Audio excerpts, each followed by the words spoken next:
My brother,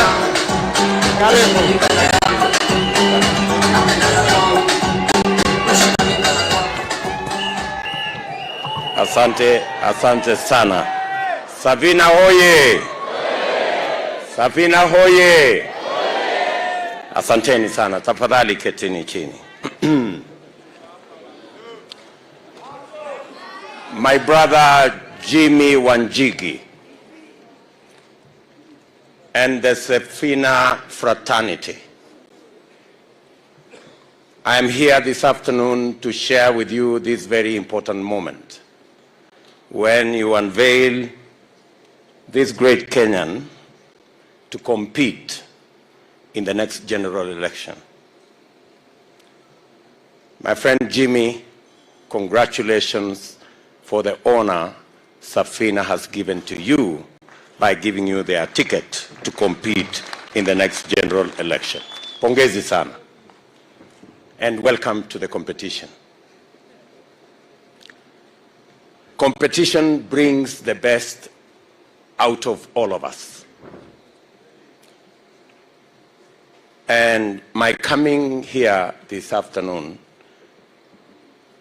is out of the realization that by competing, the best gets the opportunity to give us the way into the future.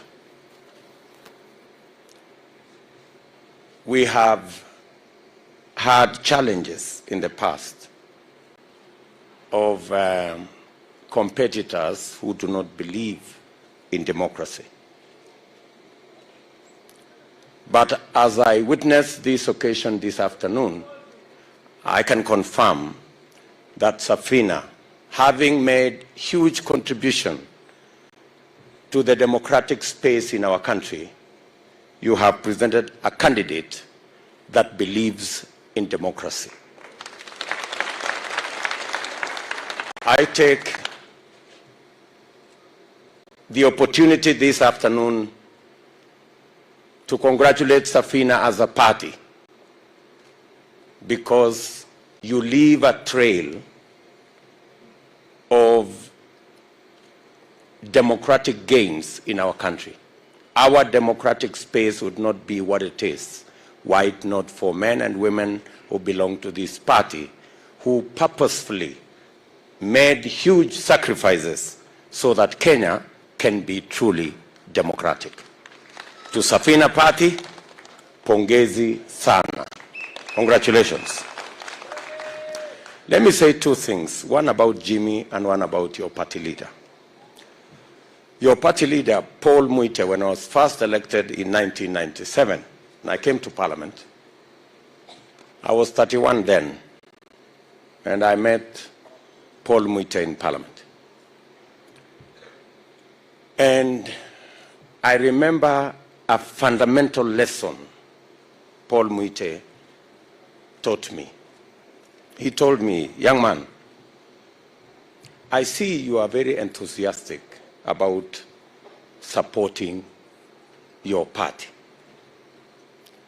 But I want to tell you, the best way to support your party is to criticize it when it goes wrong. That was a fundamental lesson to me. That you must never be a sycophant, you must never support the wrong things.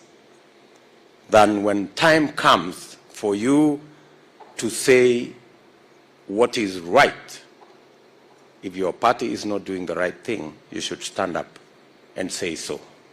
Thank you very much, Paul Muite. That lesson has really helped me in my political journey. Jimmy Wanjigi is a great friend. I have worked with him. He has done many things for me and for our team. You remember when when we were in the UDA and NDC, I did disclose that President Uhuru Kenyatta and I, when we decided that we want to re-engineer the politics of our nation by walking away from what was standard, that this community cannot work with this community because of this reason and that reason. The only third person that was in that meeting was Jimmy Wanjigi.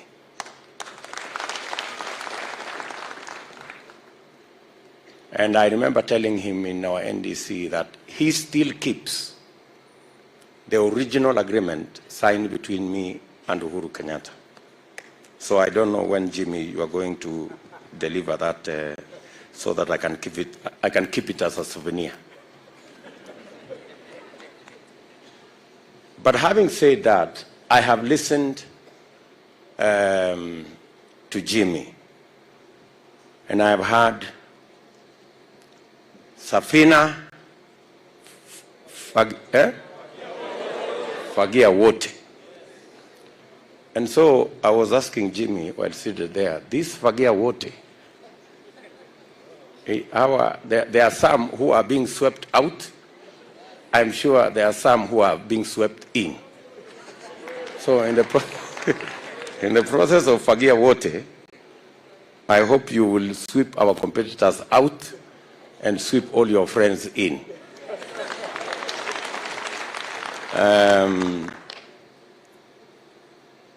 Let me say just a few things.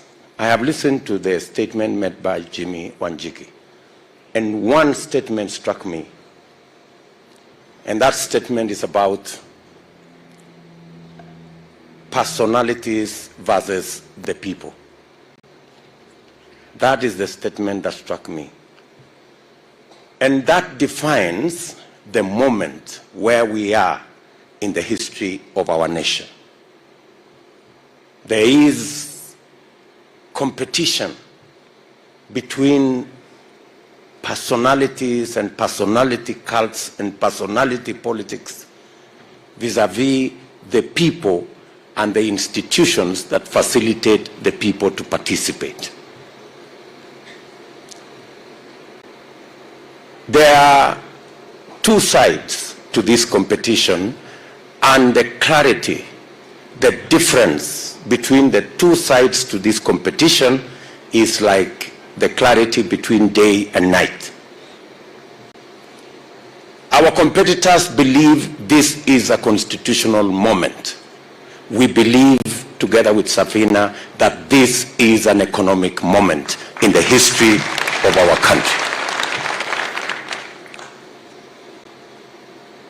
Our competitors believe that this is a constitutional moment because they want to change the constitution to create jobs so that leaders can benefit. We believe it is an economic moment to change the economy, create jobs so that millions of young people and millions of Kenyans can have access to jobs. They believe, our competitors, this is a constitutional moment to change the constitution so that you can give the president more power to undermine the legislature by appointing ministers from the legislature. We believe this is an economic moment to create access to close to 15 million Kenyans who today, operating in the space of micro and small enterprise, they have no access to credit, and therefore their struggles are harder.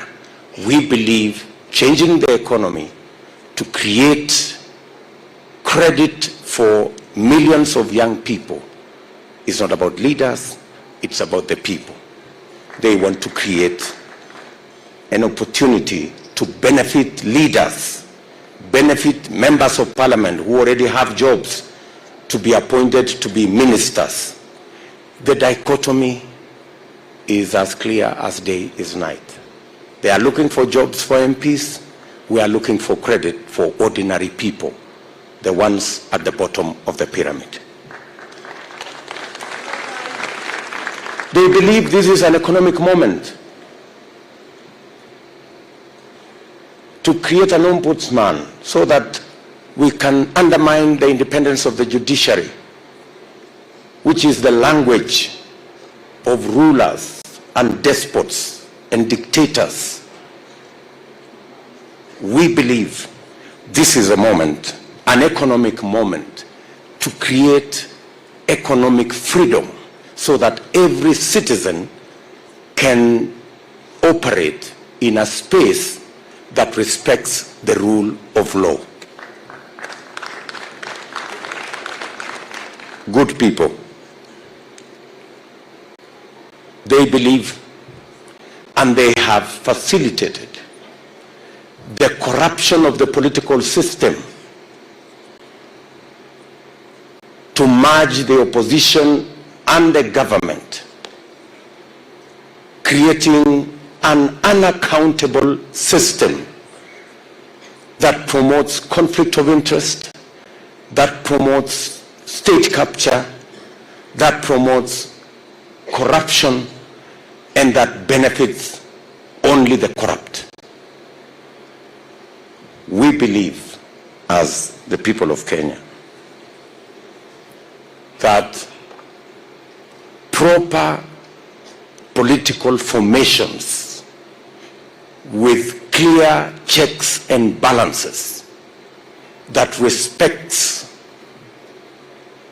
different political formations with a governing party and an opposition party creates accountability, better use of national resources, and ultimately benefits every citizen and creates a country that leaves nobody behind. So this contest is as clear, and the sides are as clear as day is from the night. And that's why I came here, because Safina shares the same belief in an economic moment in this election the way UDA does. Finally, na pengine nitasema kwa Kiswahili.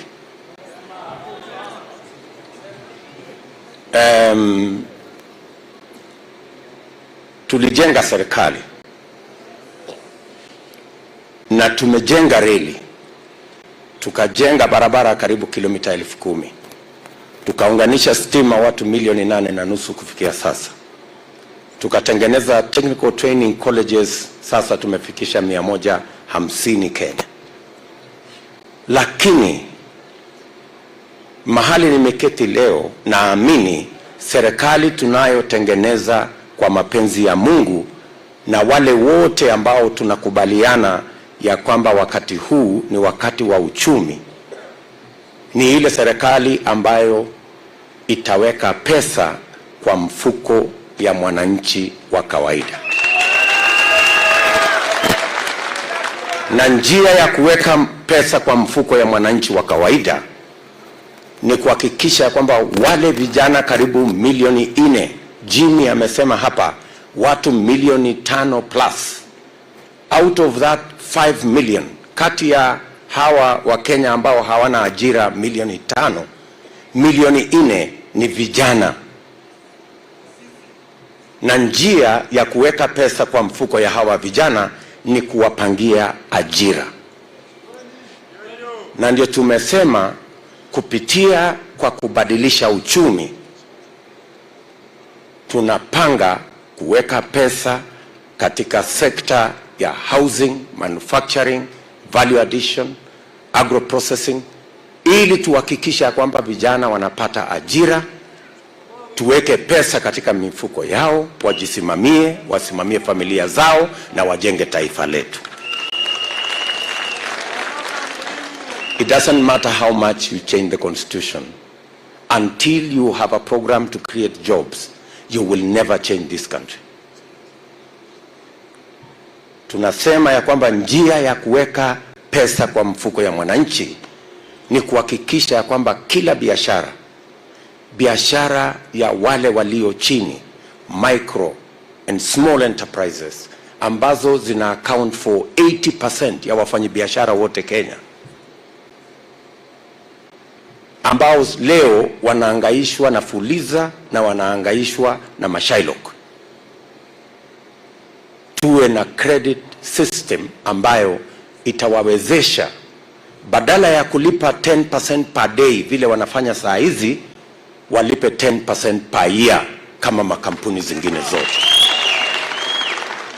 Na kama inawezekana, kwa sababu wao ni biashara ndogo ndogo, vile ya kuhakikisha wanalipa less than 5% per day, na bila ya kuwauliza mambo ya security, mambo mengine, because there is always a way where you can create security without the security that we all know of title deeds and other things.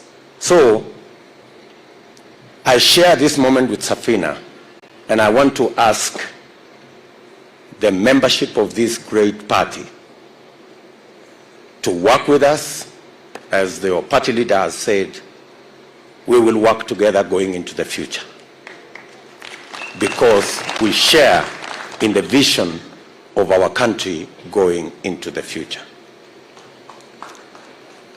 This is not my day. This was the day of Safina and the day of my brother Jimmy Wanjigi. My good brother Jimmy, I wish you well in your journey. I have seen you leave your good office. I have seen you traverse this country. I have seen you during the good times. I have seen you during the bad times. And I am confident that you are made of good metal. Pongezi sana, my brother Jim. You are a comrade walking together into the future. Asante.